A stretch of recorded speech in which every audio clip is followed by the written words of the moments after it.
Менә Төмәнәктә бер тәүлек буена кымыз гына эчеп яттык. Әле кымызның да ниндие натураль кымыз.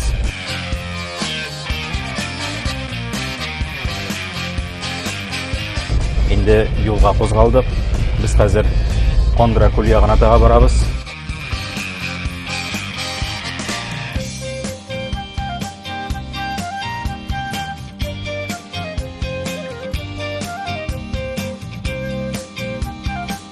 Татарстанда 19 сәгать 32 минут.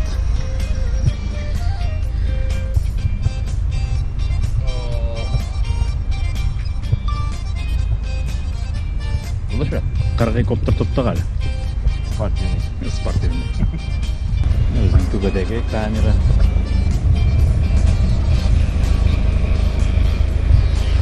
Хәзер безнең бу бөтен дураклыкларны камера төшереп барган икән.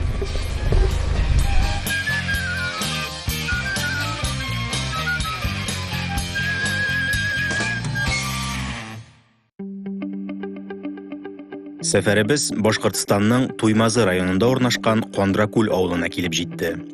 Дөресен генә әйткәндә, Кондракүл авылына караганда Кондра күле үзе билгелерәк һәм тарих ягыннан байрак. Гомумән, мондагы тарихның кайсы гына чорын алсаң да, ул шушы күл һәм аның тирәсендәге җирләргә бәйле булачак. Бу төбәк тарихын өйрәнүче Фәсим абый фикеренчә, Кондра күл урта гасырларның тарихка кондырча сугышы булып кереп калган иң зур сугышы башланган урын булып тора. 1391 елда әлеге сугышта ике легендар шәхес Аксак Тимер һәм Туктамыш хан көч сынашалар. Сугышта һәр яктан ким дигәндә 200 мең кешелек гаскәр катнаша. Туктамыш ханның гаскәре ул вакытта Кыр күле дип аталган шушы күл буенда урнашкан ди Фәсим абый.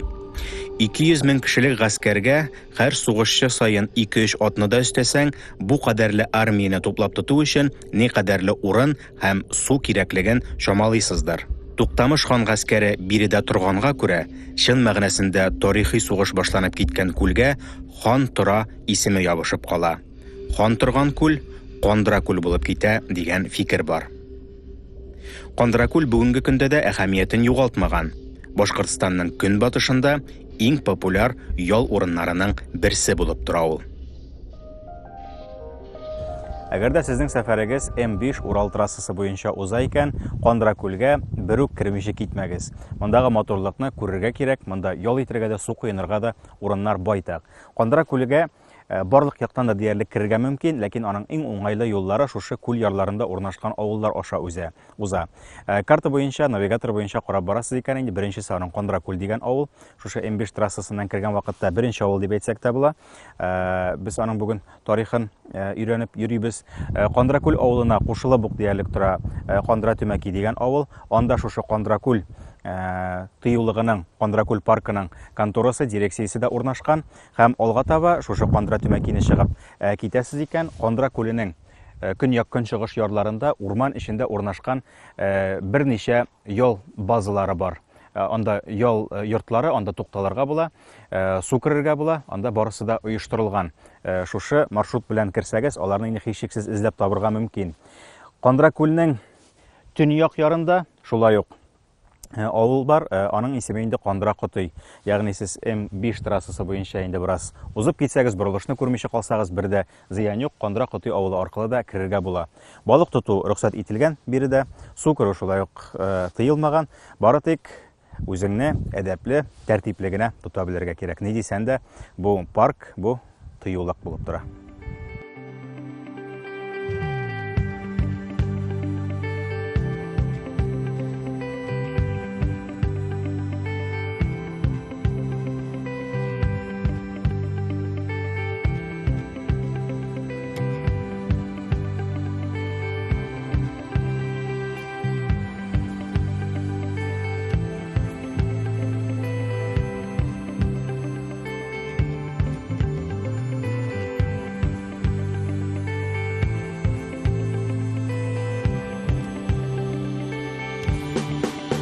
Бүгенге тапшыруыбызда игътибар үзәгендә булган Кондра күл авылы тарихына килик. 1391 елгы сугыштан соң бу җирләр тынып кала дисәк тә була. Алтын Урда җайлап таркала, аның җирләрендә яңа ханлыклар барлыкка килә. Хәзерге Кондракүл җирләре 1440 елда оешкан Нугай урдасы шикләрендә була. 1552 елда Казан ханлыгы алынгач, хәзерге Башкортстан территориясенең бер өлешен алып торган Нугай урдасының да язмышы хәл ителә. 1557 елда биредәге ырулар үзләре теләп Мәскәү хөкүмәтенә буйсыналар. Миңа калса, ул шур өчен җиреңне, динеңне һәм ирегеңне саклап калуның бердән-бер ысулы шул гына була. Казан ханлыгы халкының язмышын беркем дә кабатларга теләми билгеле. Иван IV белән килешү нигезендә Кондракүл буе җирләре Каңгылы ыруы халкында кала. Хәзерге Башкортстан җирләре тарханнары һәм кенәзләре белән рус патшалары арасында килешүләр 18 гасырга кадәр яңартылып, сакланып килә. Бу җирләр Мәскәүгә буйсынып, ясак түләп, хәрби бурычларын үтәп торсалар да, җирле үзидарә, дин, җир эшләренә Мәскәү катышмый. Шул сәбәпле әлеге тыныч җирләргә туктаусыз диярлек татарлар күчеше бара. Бу җирләрдә яңа авыллар үсеп чыга. Моның ачык мисалларын алдагы тапшырулардан күреп хәтерлисез дип өметләнәм. 1730 елларга кадәр җир алу бирү мәсьәләләре документлар белән бик сирәк очракта гына беркетелә. Ә менә 1730 елда рус тәхетенә Анна Иоанновна утыргач, вазгыять үзгәрә. Үз иркендә яшәгән җирләргә дә катгый тәртип кертелә, контроль арта. 1736 елгы документларда Кондракүл авылы да исәпкә алына, һәм бер дә юкка түгел. Кондракүл һәр 3нче тапкыр күчә инде. Берсе иң башта төньяк яр буенда була, аннан соң менә бу Нурат авылының ышыгына күчеп яналар да 1886 елны. Шуннан бу яңа урынга күчәбез. Монда 1886 елдан бирле менә бу Кондракүл яшәп килә. Хыты тоже безнең шулай безнең авыл кешесе. Ул төньяк ярга күчә үзенең 5 малае белән. Бу инде тизрәк Кондра Әминне дә күчереп утырталар. Сөйләшеп, Тевкелев вакытында ул җирләрне ала башлай. Монда безнең вотчинниклар, башкортлар вотчинник җирне бирмәс өчен тизрәк Хытыйга күчәргә кушалар. Бу як төньяк яр буйларын контрольдә тотарга һәм шулай итеп 5 авыл бар монда. Элекеге килешүләргә ышаныч кими барган сайын, авылдан берничә кешене булса да күчереп утыртып, буш җирләргә төпләнү, аларны теркәү процессы Кондракүлдә генә бармый әлбәттә. Анна Иоанновна Казахстан җирләренә күз сала. Ул җирләрне Рәсәйгә кушу өчен Чиләбе, Оренбург кебек кирмәннәргә нигез салырга, хәзерге Башкортстан җирләрендә хакимиятне көчәйтергә кирәк була. Моңа бәйле рәвештә христианлаштыру сәясәте дә яңадан көчәеп китә. Казан ягыннан күченүче татарлар борчулы хәбәрләр алып килә. 1738 елда Казанга куелган епископ Лука Канашевич татарларны шәһәрдән кысрыклап чыгарырга омтыла, мәчетләрне җимертә, күпләп дәгъватчылар әзерли. Нигә җыелдыгыз?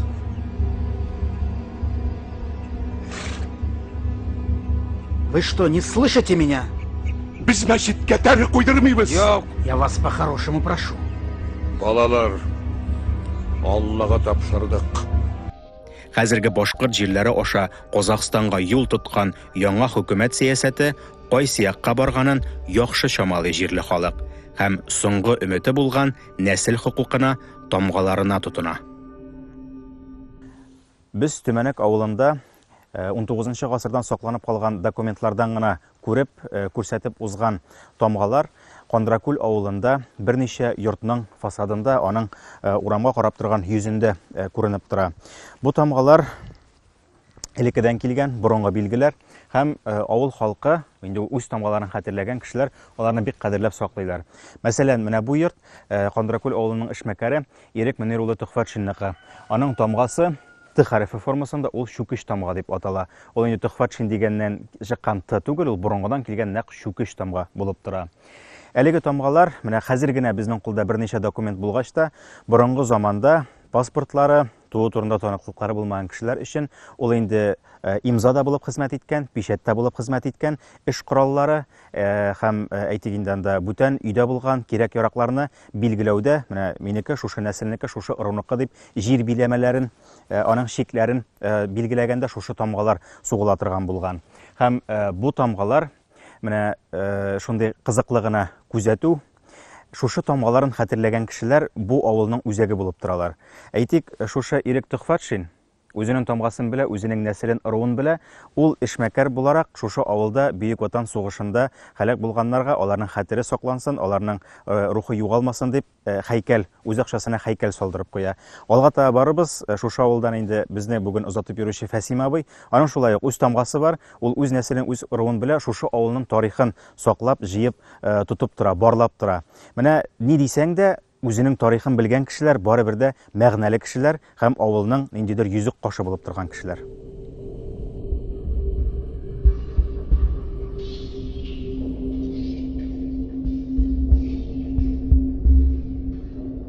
Бу төбәктә 18нче гасыр уртасы сәясәтенең үз йөзе, үз исеме бар. Ул Котлы Мөхәммәд Тәвкилев.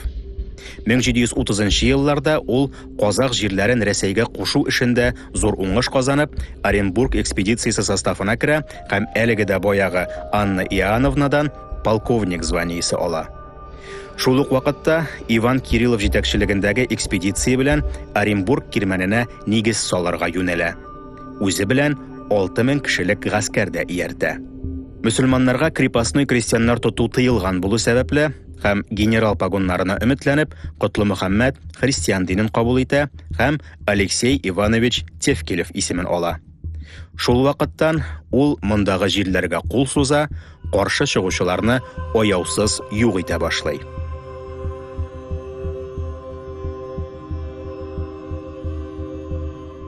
Башта Таулар авылына килә, ул договорлар сакланган, Тевкилевны принимать иткән. Ондан соң ул Килем авылын салдыра үзе. Анда конный заводлар һәм безнең авылларны Килем ягыннан попросить тәмен әйтергә, административ ни белә кысып чыгара ул, ләкин безнекеләр Кандракүлне бирмиләр. Кандракүлне килеп утыралар. Һәм тарихта Тевкилевның нәселләре белән сутлашкан грамоталар, хатлар әлдәйсән, аны менә шу Каңлы китабында аның хатлары 1798 елны безнең авылның старшинасы Султанмурат Утяганов Куракинга язган хаты сакланган һәм транскрипциялар белән татарчасы да перевод ителгән, гарәпчәдән шул Каңлы китабында бастырып чыгарылган даталары ниләре белән. Шушындый Тевкилев белән шушындый административ бәрелешләр була инде. Җир өчен һәм суд Кандракүлләр ягында кала. Тәвкилевның артык кырыс холкына, озакка сузылган баш күтәреләргә китергән идарә итү алымнарына җирле халыкта Анна Иоанновнага якын чыганакларда гел хәбәр итеп торалар. Ләкин Казак җирләре белән ныклы элемтә урнаштыру сылтавы белән башкарылган кан кыюлар, хәзерге Башкортстан җирләрен яңадан яулап алулар дәвам итә. Кандракүл халкы судлар аша үз хокукларын якласа да, мондый бәхет бөтен кешегә елмаймый. Моңа тагын бер мисал Башкортстанның Бүздәк районы Килем авылында. Авыл җирлеге тарихы Казан ханлыгы чорыннан башланса да, Тәвкилев килү белән аның яңа сәхифәсе башлана. Бүгенге көндә дә Килем тарихының төп эчтәлеге Тәвкилевлар утары белән бәйле.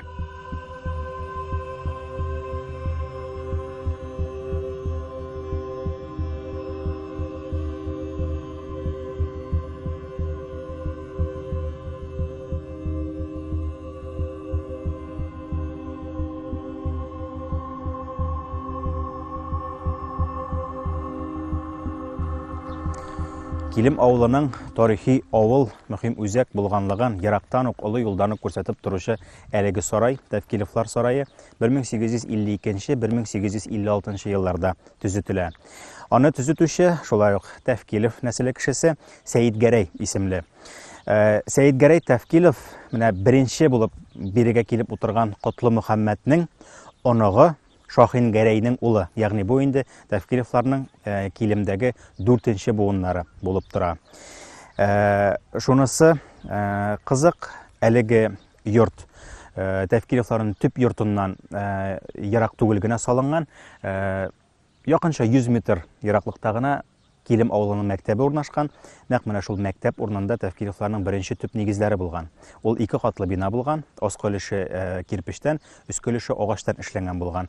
Бу яңа мәктәпне төзеткән вакытта аны сүтәргә туры килә, аңа кадәр ул шушы мәктәпкә килеп укытучыларга фатир булып та хезмәт иткән.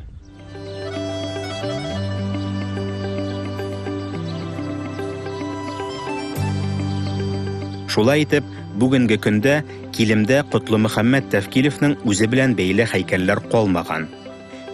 Мәчет белән сарай бер-берсен тулыландырып торсалар да, төрле вакытта төзелгәннәр. Шәрык шалымнары кертеп, классицизм стилендә төзелгән сарай, әйткәнемчә, 1852 елгы. Узак вакыт мәчетне дә шул вакытта төзегәннәр дигән фикер яши. Әмма 1995 елда Мәхмүд хәзрәт тырышлыгы белән башланып киткән реставрация вакытында мәчет нигезенә яшереп куелган таш билге табыла. Ул икегә ярылып, мәчет бинасының ике почмагына яшерелгән була. Монысы Совет чоры вакыйгалары кайтавазыдыр күрәсең. Әлеге ташта мәчетнең 1821 елда төзелгәнлеге язып калдырылган.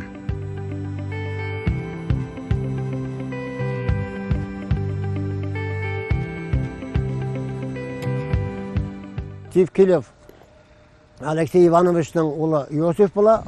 Ул инде тоже шул башка төрүшләргә каршы торган вакытта, сугышкан вакытта үтерелә. Татарстанда әле бүгенгесе Бәйрәке авылында җирләнгән үтерел. Аның малае Шахин Гәрәй дә хәрби хезмәттә була. Хәрби хезмәттән кайтканнан соң шушы алпавытлык эшенә кирип китә инде. Шулай да иң беренче ул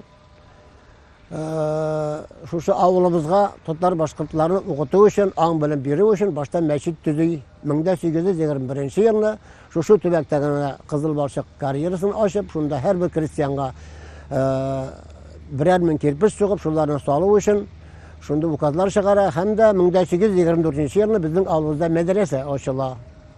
Шулай итеп безнең татарларга да мөмкинчелек була мәдрәсәдә гыйлем алып, һәм дә гыйбадәтхана мәчет төзелгән 2 этажлы. Бу 2 этажлы мәчетебезнең проектын ул Казаннан алып кайта. Казанда 1821 елда шушында юк. Шушы проекты буенча мәчет төзелгән була, шуны алып кайтып безнең беренче шушы Орынбур губерниясендә Бәләбәй өязендә 2 этажлы таш мәчет безнең авылыбызда төзелә.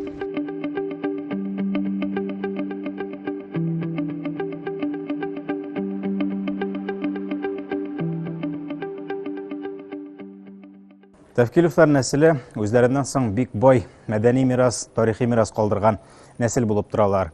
Беренче чиратта инде бу тарихи һәйкәлләр, шушы сарай булмасын, мәчет булмасын.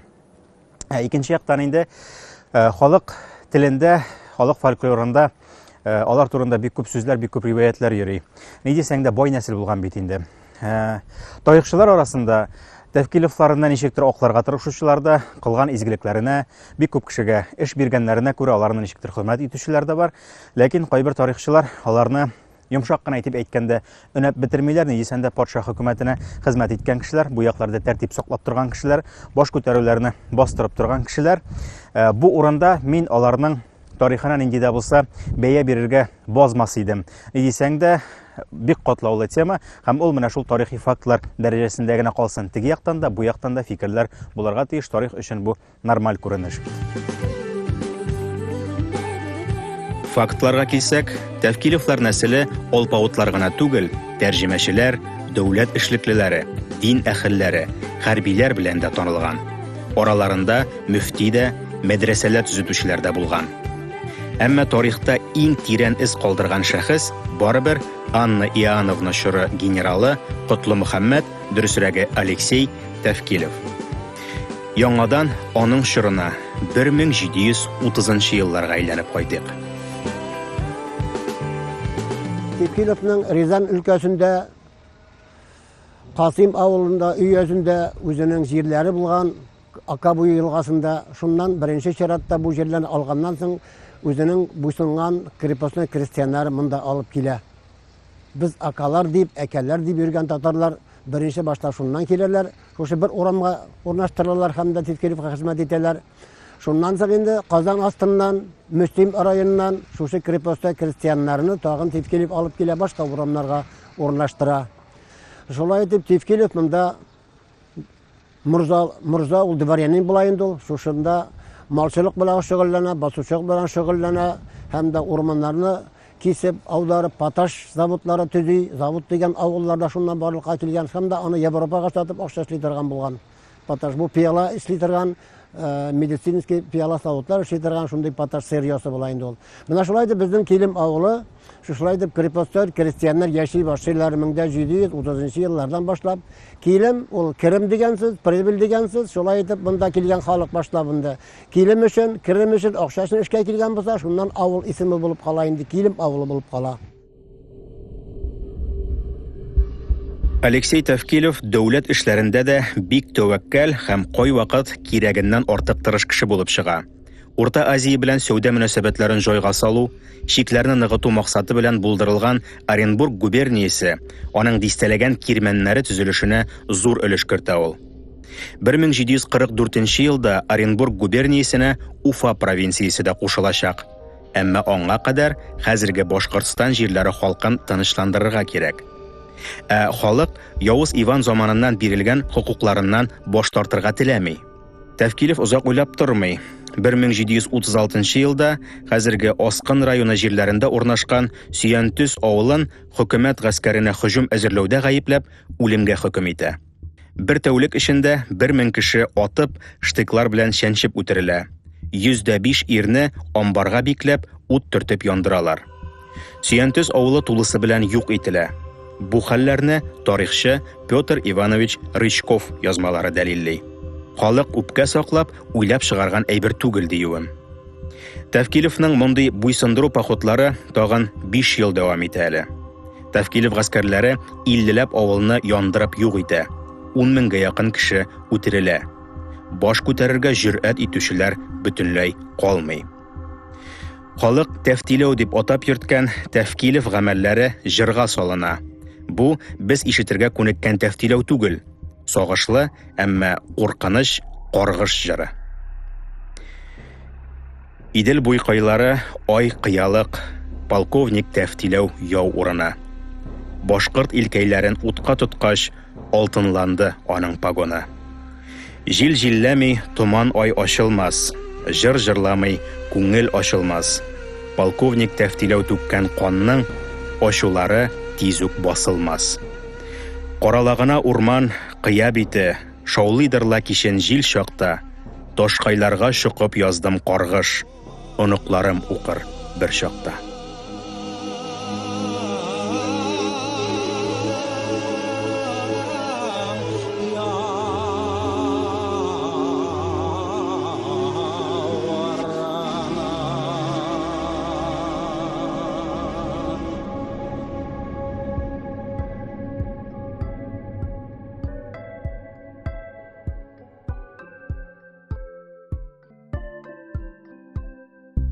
Менә шулай, кадерле дуслар.